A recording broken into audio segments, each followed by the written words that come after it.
walls are a painfully familiar black marble. The sky glaring through the windows is an unpleasant, welcoming red. As home as Toko feels at the moment, it makes her as unsettled as she could possibly be. Like coming home from college. And your parents are like, how's school? And you're like, oh, you still think I go to school. Well, it's great. Really splendid. Thanks. I have friends at the school that I go to and attend regularly. Anyways, in the middle of the floor is a carpet that leads the way through a painfully long office to the desk at the far end. She can hear the scribbling of signatures and the stamping of papers on the other side of the room.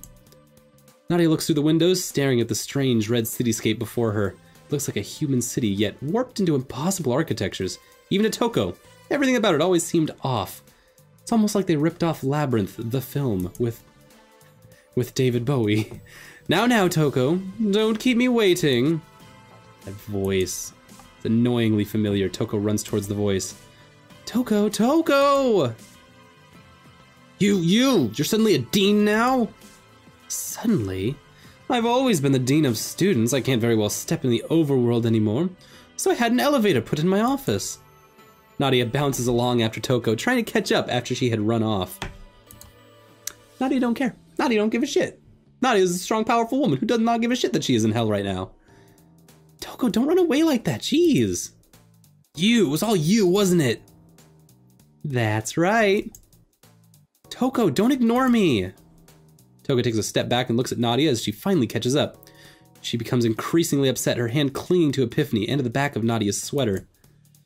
And it was you! You were the one who told Jin Xiao to follow us! Bellatrix closes a black folder and places her hands upon her desk. Linking her fingers together, she seems to croon, amused at the two. Yes, that's right. And Devon, you opened the contract on Nadia's soul and told Devon to go after it? Yep, it was me. Bellatrix doesn't move. She only stays there, watching and smiling. Toko's face, however, turns red and angry. Nadia clings to Toko's side reassuringly.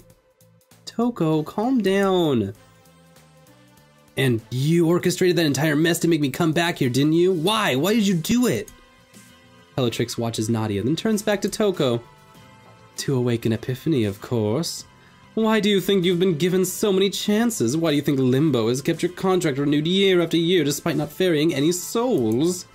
Bellatrix lifts her hands and gestures to Epiphany. You don't think that we as demons couldn't tell what was going on with you? Do you, Toko?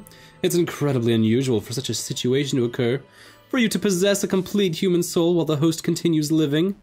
This is an exceptionally exciting moment. But you were always so stubborn, so headstrong. No one could get through to you. All you needed was just a little push to send you in the right direction. Toko bends over and slams her palms on the top of the desk. So you used me for your own stupid game? You kicked me out of hell and you... Introduced you to Nadia and Epiphany, exactly. Toko recoils. She can feel her blood cooking her bones. I don't like being used. I don't like being bossed around or toyed with. I want you to leave me and Nadia alone. Toko... Nadia clings to Toko tighter, and look on her face is like she's in bliss. Bellatrix curls her arms underneath her chest and muses over something. You and Nadia, huh? You've changed, Toko. A lot from a mere 3 days in the overworld. You have so much potential as a demon, more than you'll ever know. And it'd be a shame if you wasted in living in the overworld being hunted by demons and angels. What are you talking about? As a demon without an instrument, you have never participated in the Inter-Circle rock competition, have you? What are you getting at, Bellatrix?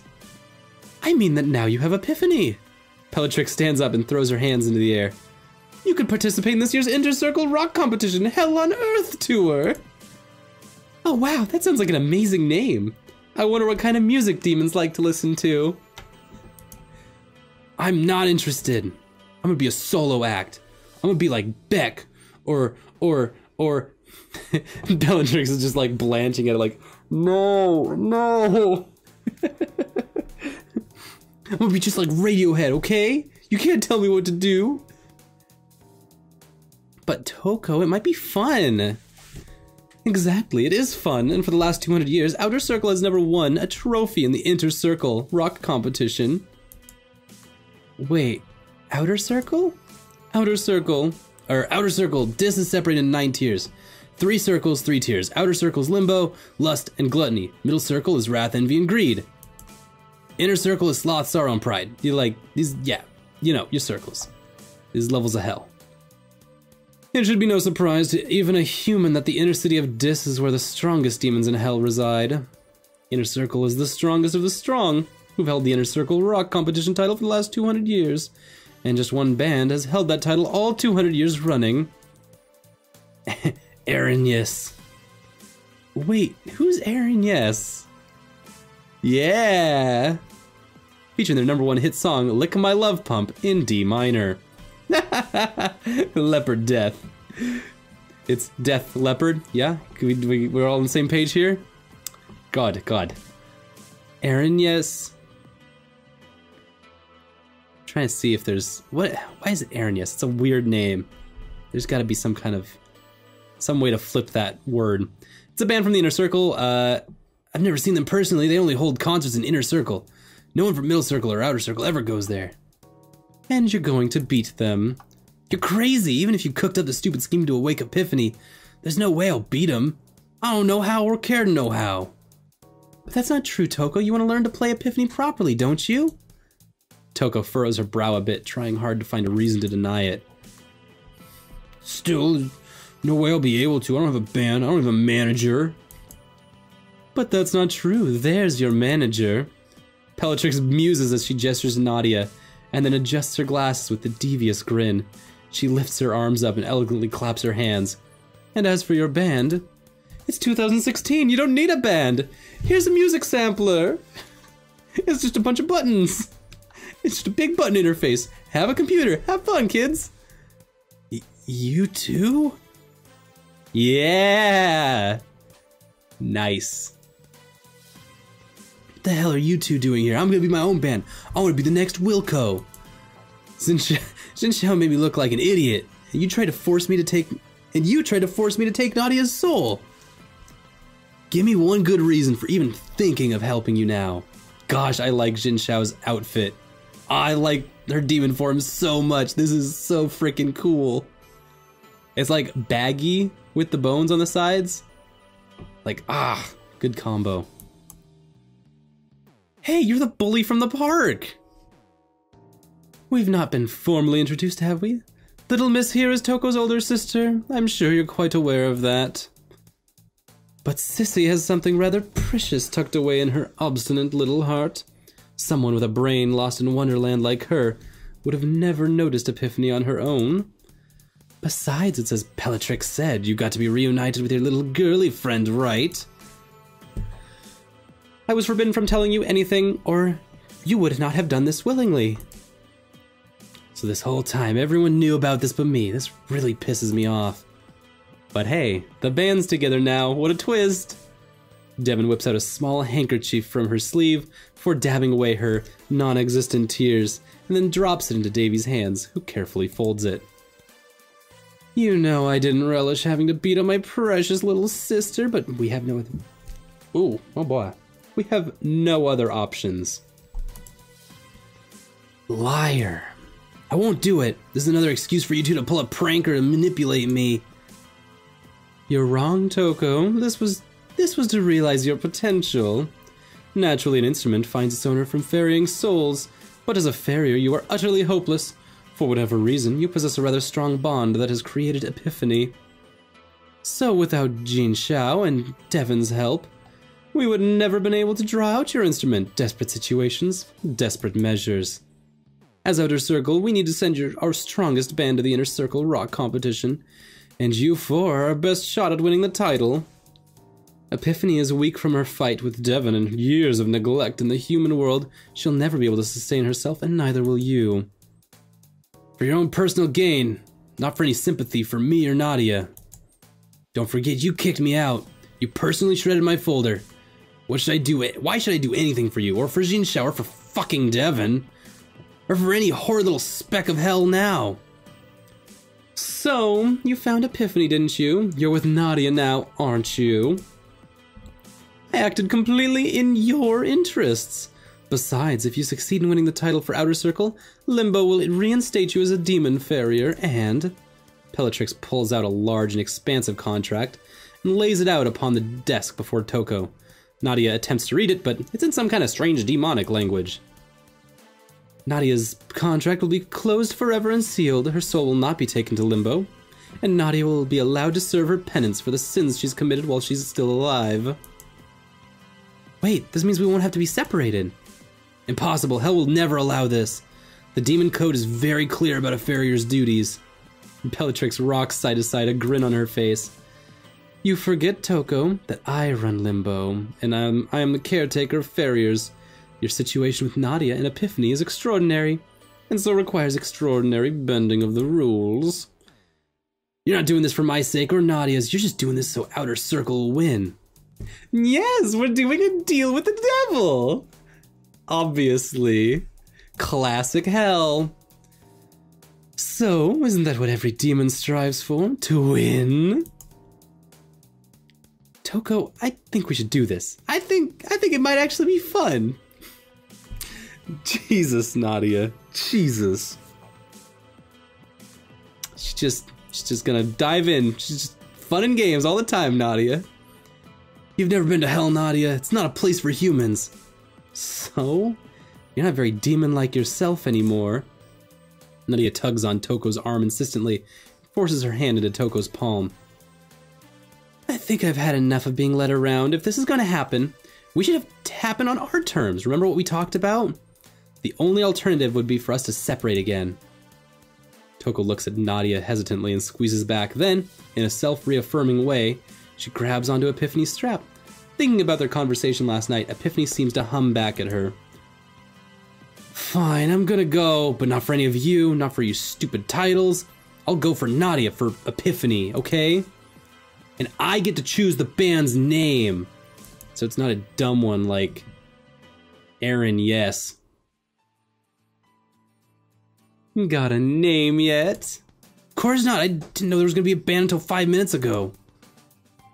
Jin Xiao ignores the two of them by checking her wallet. Meanwhile, Nadia isn't sure what point she would get involved in an argument between sisters. I have no problems going solo, by the way. I'm gonna be the next Dave Matthews. She screams. Usually you don't threaten to break up the band until you at least get a hit. Or play the guitar once. I'll hit you a couple times if that's what you want. Relax. Jin Xiao steps between Toko and Devon. Here, eat this. She hands the two of them each a small sugar dumpling. Toko can have mine, she's the only one who needs to relax. Not hungry. Open your mouths. I'm not a Toko stifles a laugh as Jin Xiao forces the dumpling in Devon's mouth. You will all eat, Jin Xiao demands it, and we're all gonna have communion right now, because be friends. Be friends. Fine, give it here. Toko eats the dumpling herself, still amused. Are you two done? No, I'm gonna be done with Devon for another eon. We're just gonna fight forever.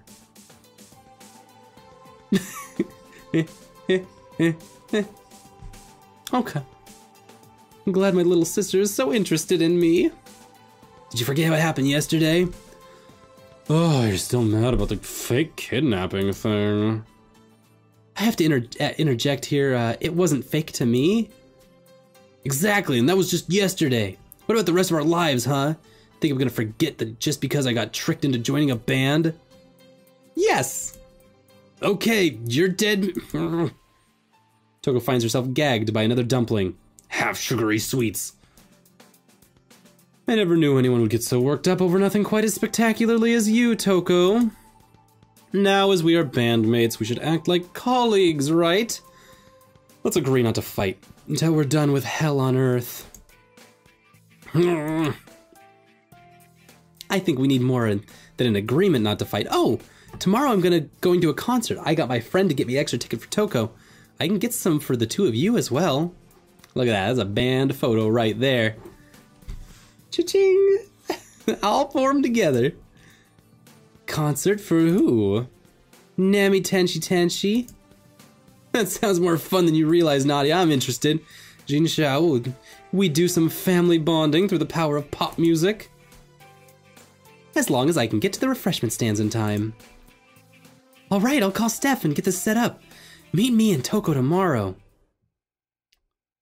Devin is headed off to wherever she's made her home on Earth. Toko follows behind Nadia on the walk back to the apartment, but... Hello, Toko. Hi. So... Did you need something? Jin Xiao waits patiently as Toko waffles back and forth. Toko knows she isn't very good at this sort of thing. Apologies aren't something demons need to practice. About what you said earlier, It is alright. Well, here, take this. Oh, human food. Yeah, it's just, you know... Oh. Maybe Toko is not so bad after all. Ugh, just shut up and eat your gift food! Eat your food! I said food. It is okay, I understand Toko has trouble expressing emotions. Right, well, anyway... Thank you, Toko. You're welcome. Toko's doing good! Toko's actually doing some good around here. This is kind of cool. We're doing... this is good. I like this.